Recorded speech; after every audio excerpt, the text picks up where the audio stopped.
Good afternoon, everybody. I brought a very special guest with me today, as you can see, Secretary McMahon. So I will begin my remarks. She's going to speak, and then we'll take some questions. She'll take questions, and I'll take questions from you as well. First off, yesterday, First Lady Melania Trump and Second Lady Usha Vance traveled to Marine Corps Air Station New River in Camp Lejeune in North Carolina, where they spent the day meeting with students, educators, military families, and United States Marines.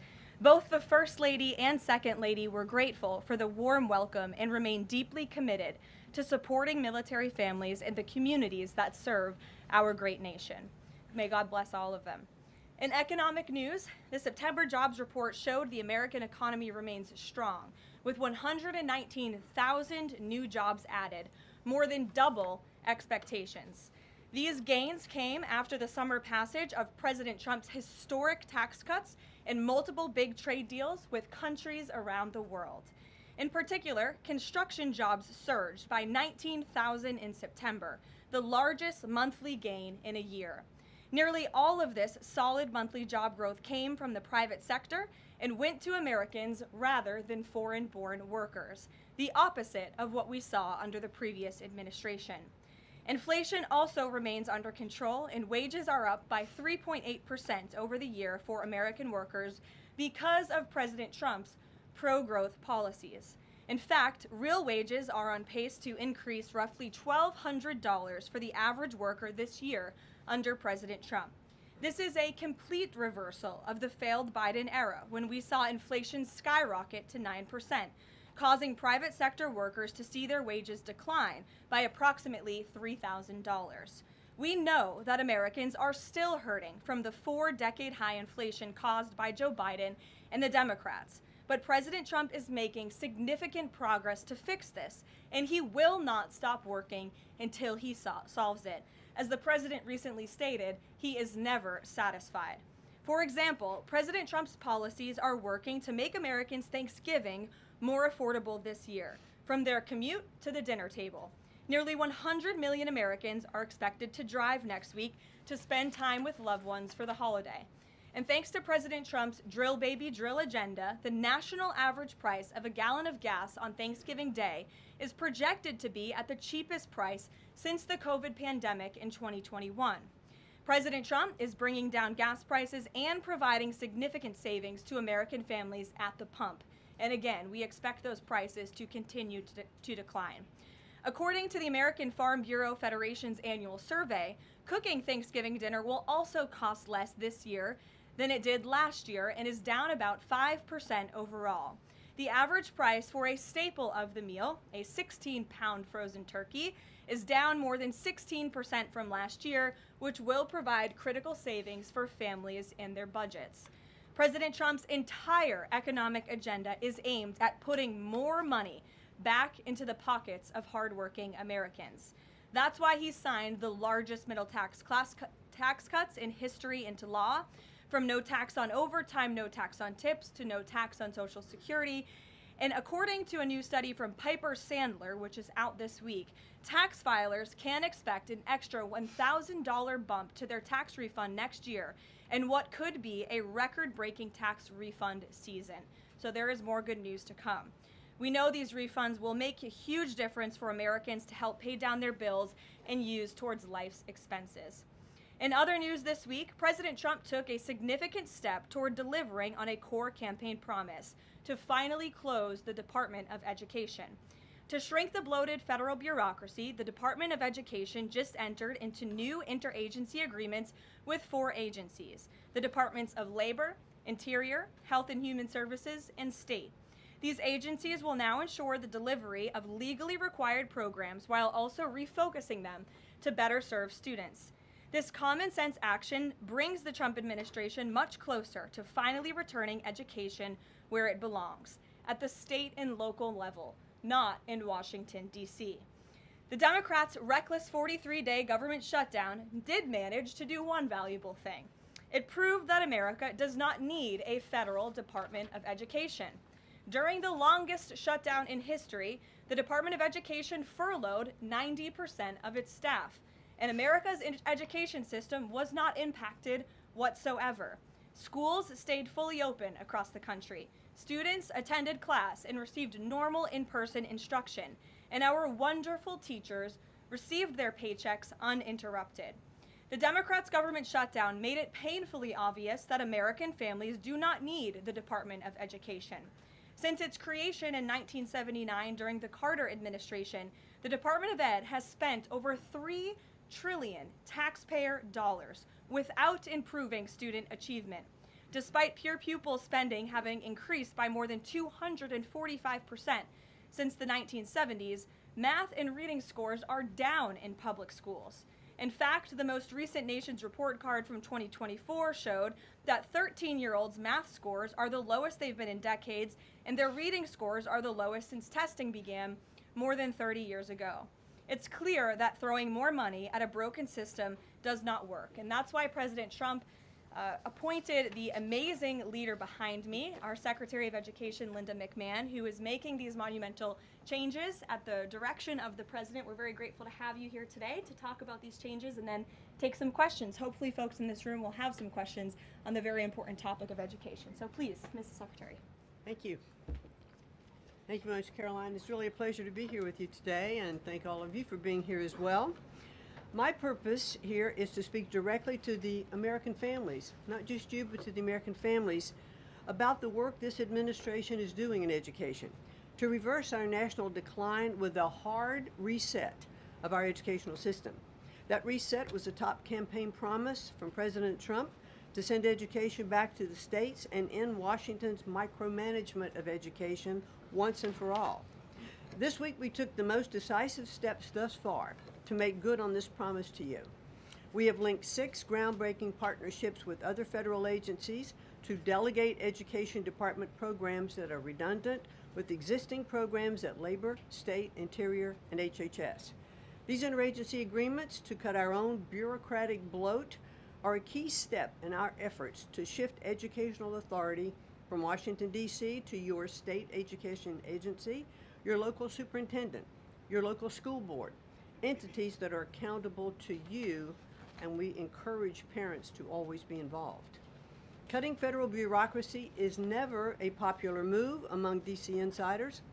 A chorus of anti-Trump voices have come out of the woodwork to complain that we are defunding education, harming students, or acting without a plan.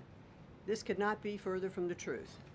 The majority of Americans across the country handed President Trump the popular vote precisely because they have seen the brokenness of a top-down education system run by the federal government. They're painfully aware that only 3 out of 10 students can read proficiently at their grade level. They know that college students are collectively $1.7 trillion in debt, and less than half of college graduates get a job that actually uses the degree which they studied so hard to get. They see more teachers than ever before leaving the profession due to burnout, over-regulation, and lack of autonomy in the classroom. Anti-Trump voices are stirring up fear that returning education to the states is a draconian action. When Americans hear that we are shutting down the department, but given no other details, 51% oppose it. But when those same Americans are informed of our plans to preserve important elements of our work in other federal agencies and to maintain the K-12 funding that is distributed to the states, that number flips to an even greater majority at 56%. They support returning education to the states and breaking up the bureaucracy.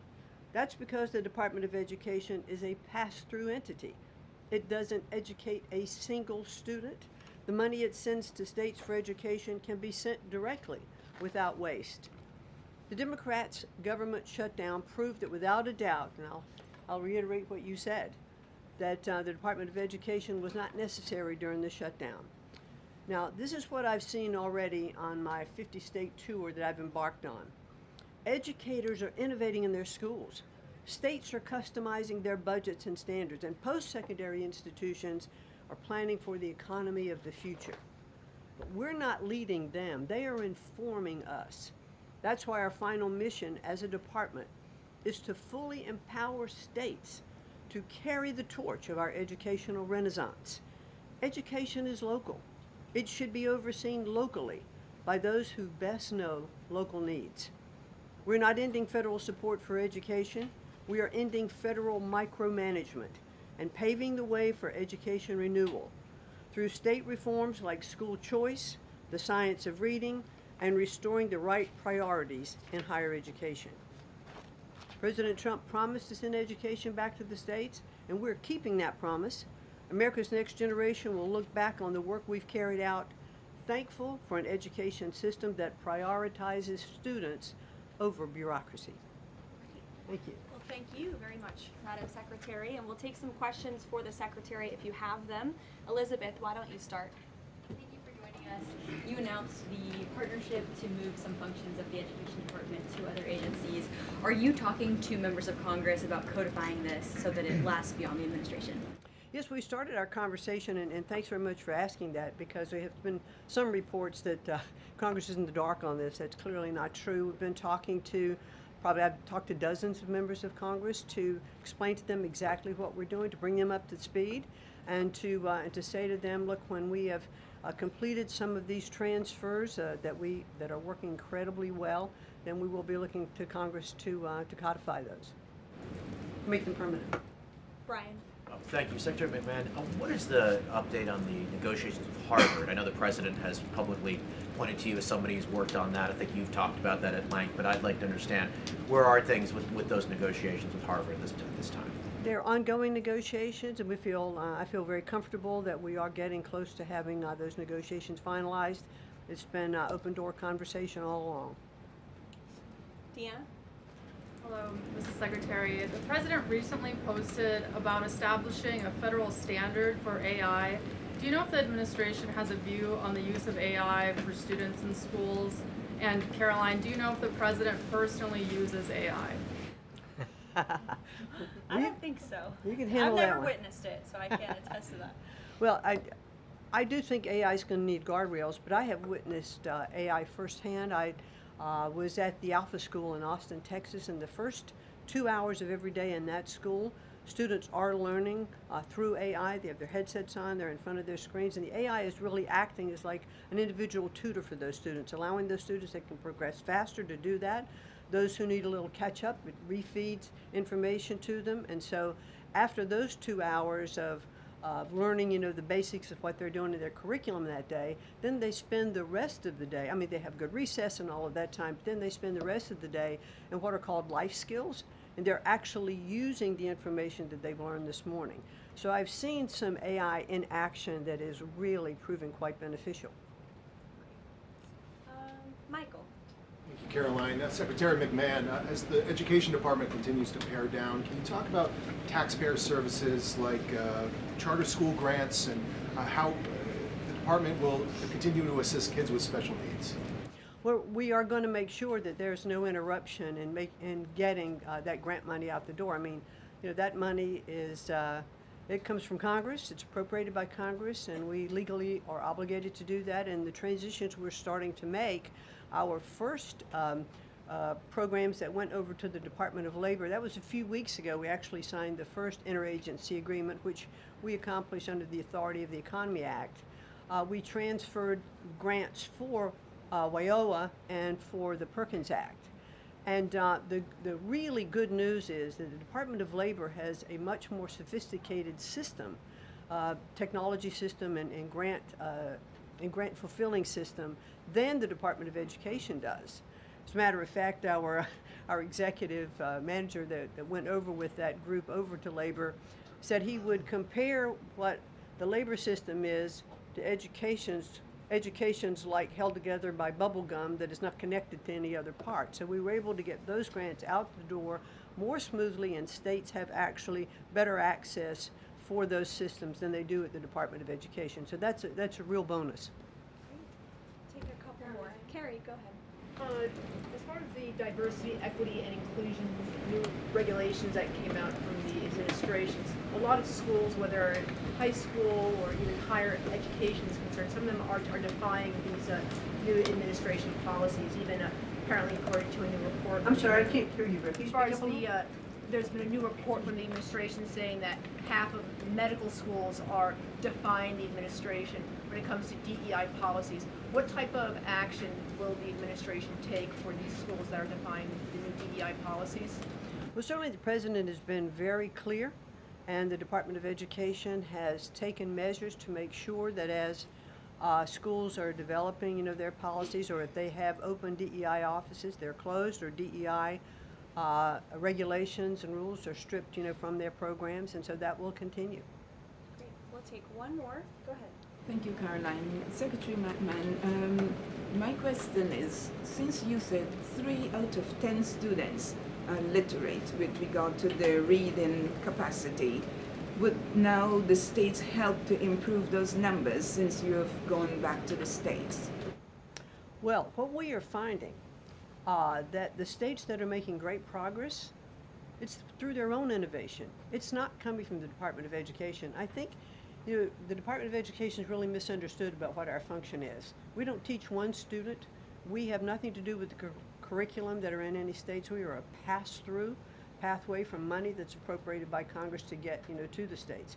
But what we have seen in those states that have taken that initiative and they are embracing the science of reading and returning that into their school programs. Louisiana has done it. Mississippi, they call it the Mississippi Miracle, because they were like, I think, bottom or next to last in reading proficiency in Mississippi, and now they're like middle of the pack, which has been a really big jump. Florida has, Iowa has, Tennessee.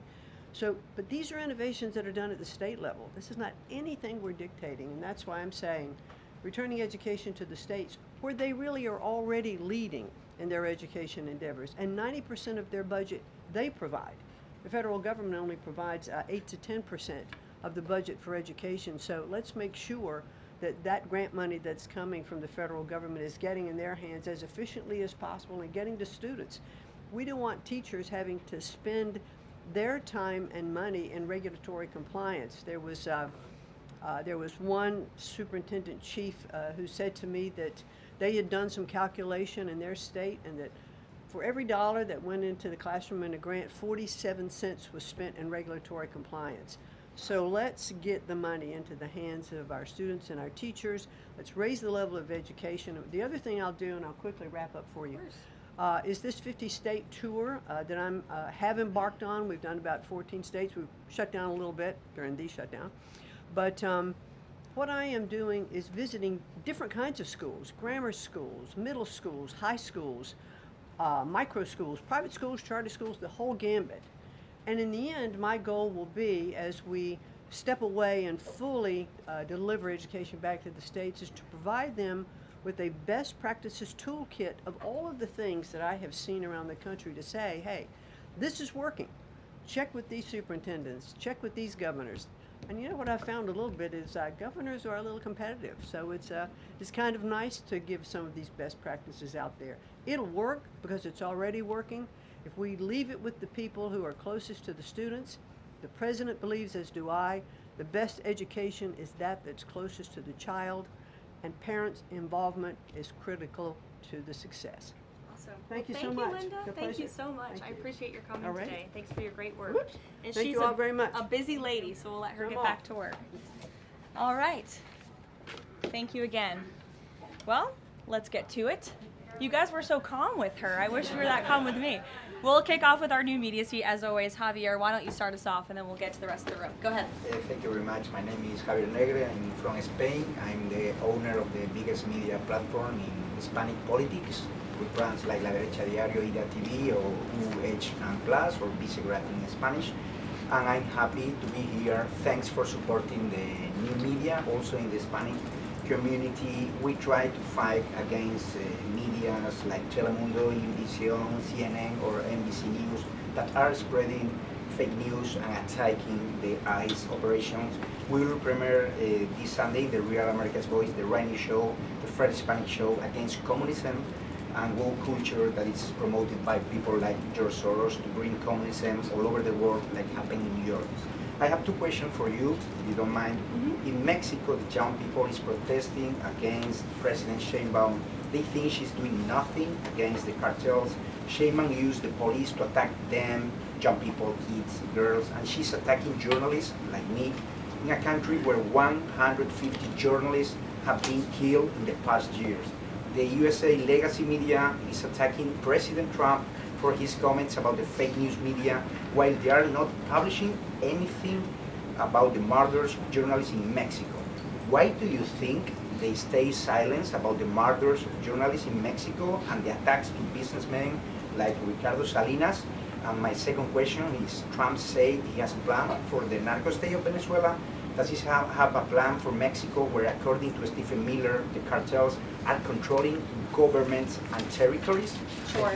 Well, thank you, Javier, for the question, and thank you again for being here. We're proud to have new media voices in the briefing room.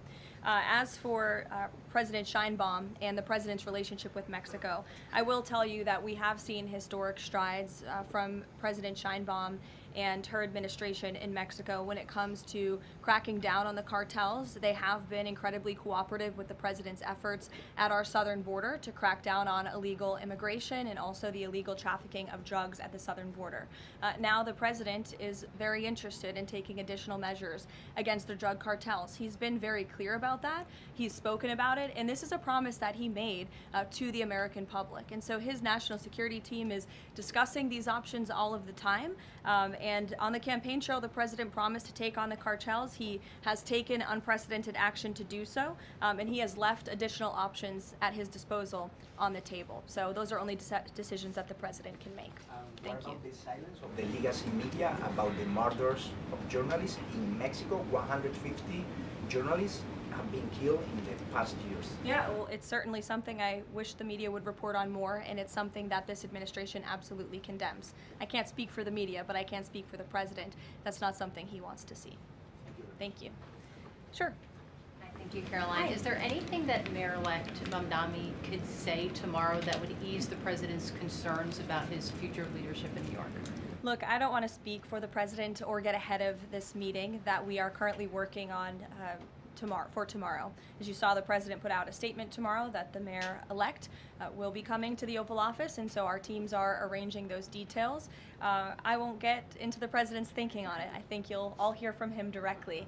I also think I will just add, it speaks volumes that tomorrow we have a communist coming to the White House because that's who the Democrat Party elected as the mayor of the largest city in the country. I think it's very telling, but I also think it speaks to the fact that President Trump is willing to meet with anyone and talk to anyone and to try to do what's right on behalf of the American people, whether they live in blue states or red states or blue cities, in a city that's becoming much more left than I think this president ever anticipated in his many years of living in New York himself.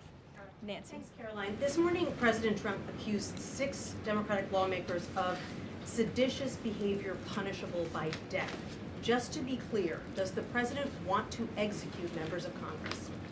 No. Let's be clear about what the president is responding to, because many in this room want to talk about the president's response, but not what brought the president to responding in this way.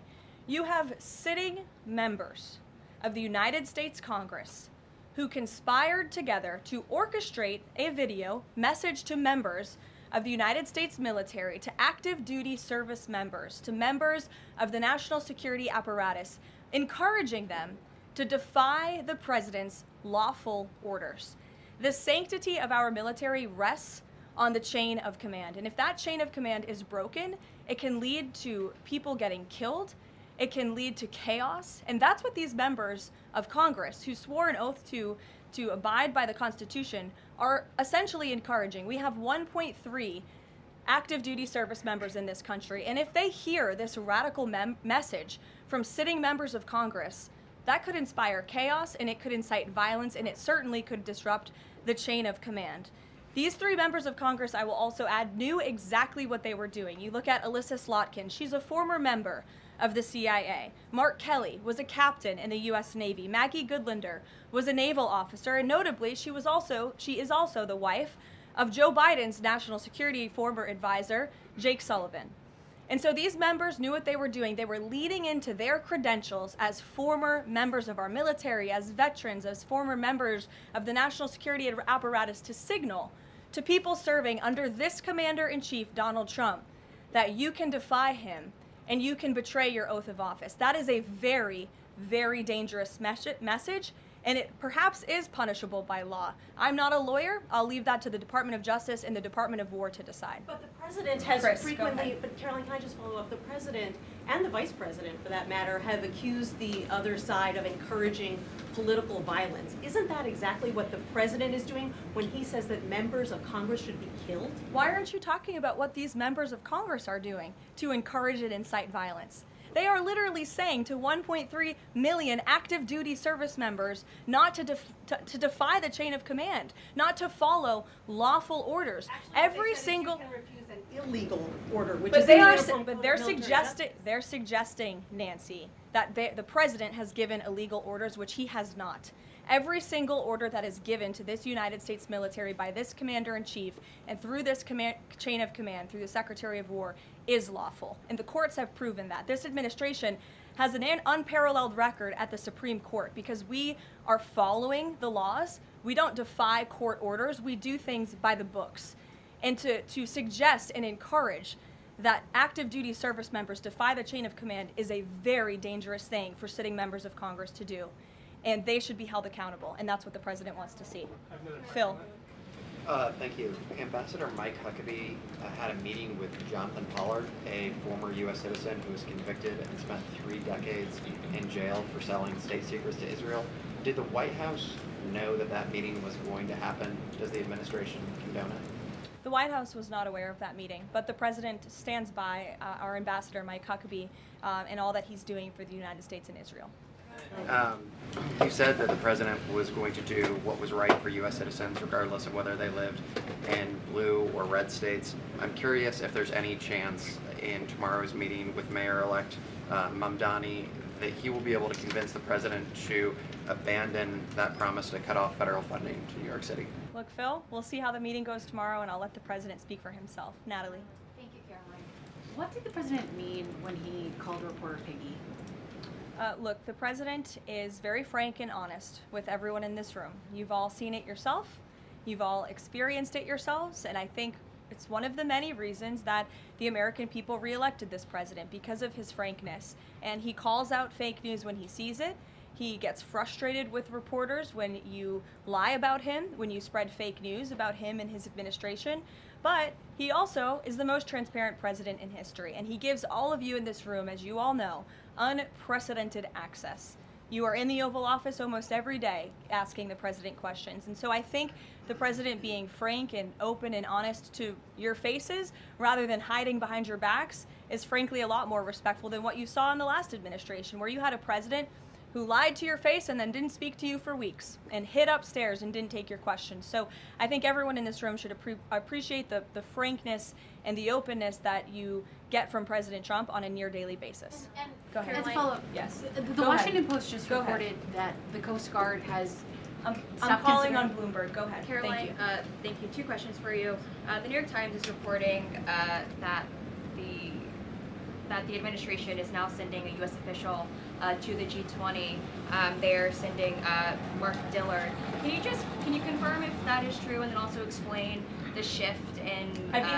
I'd be happy to explain, because there is not a shift. The United States is not participating in official talks at the G20 in South Africa. I saw the South African president running his mouth a little bit against the United States and the president of the United States earlier today, and that language is not appreciated by the president or his team.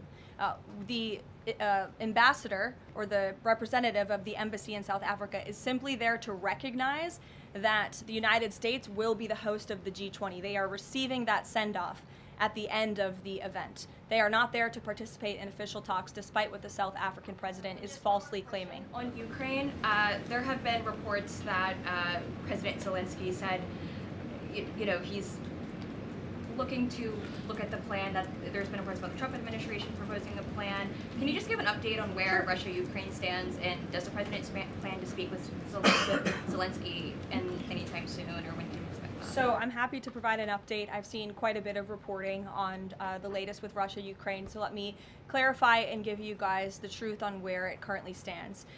President Trump has made it very clear since day one and even on the campaign trail, that he wants to see this war come to an end. He has grown increasingly frustrated with both sides of this war, Russia and Ukraine alike, for their refusal to commit to a peace agreement.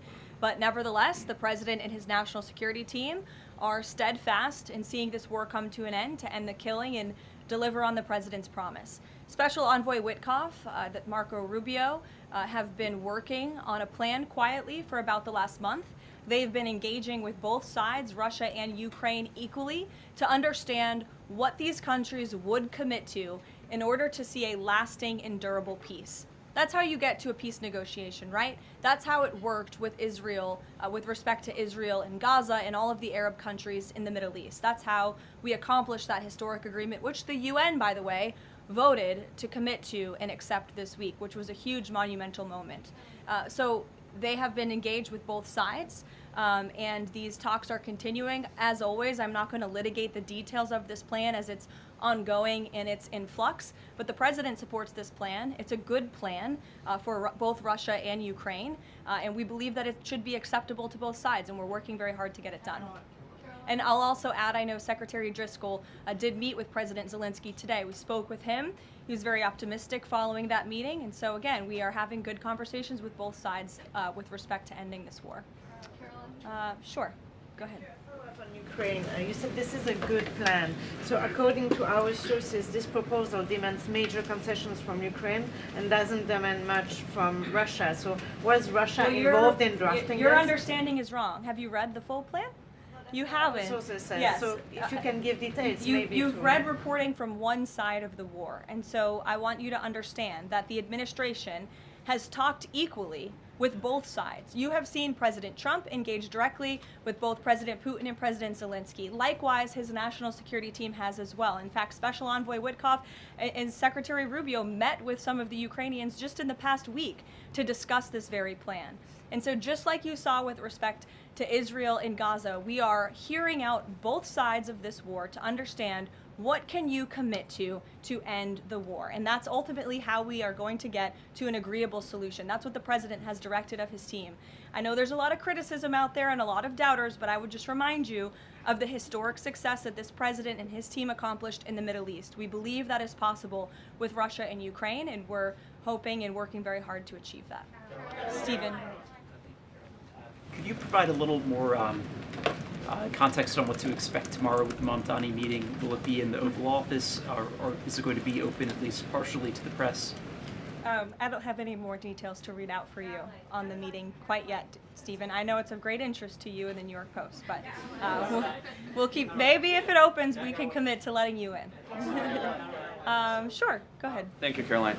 It came up yesterday during a confirmation hearing for the president's pick to lead the CFTC that the CFTC currently has 0 Democrat commissioners, whereas usually it's had 2 or more.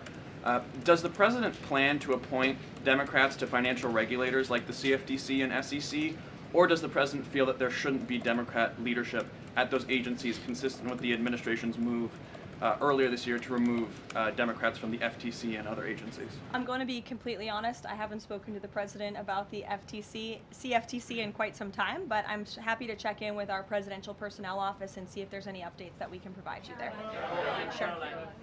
Thank you, Caroline. Last week on Fox News, President Trump said that we've had a lot of problems with the French. How would you describe the current relationship between France and the U.S.? Look, the relationship remains very strong. President Trump speaks quite frequently with Emmanuel Macron. I think they have a good working relationship. But the president is not shy to point out when he has disagreements with world leaders as well. And he's done that with respect to Mr. Macron as well. Deanna, go ahead. Caroline, there are reports that Qatar is acting as a mediator in the Ukraine peace process. Can you confirm that, and why did the president choose that country?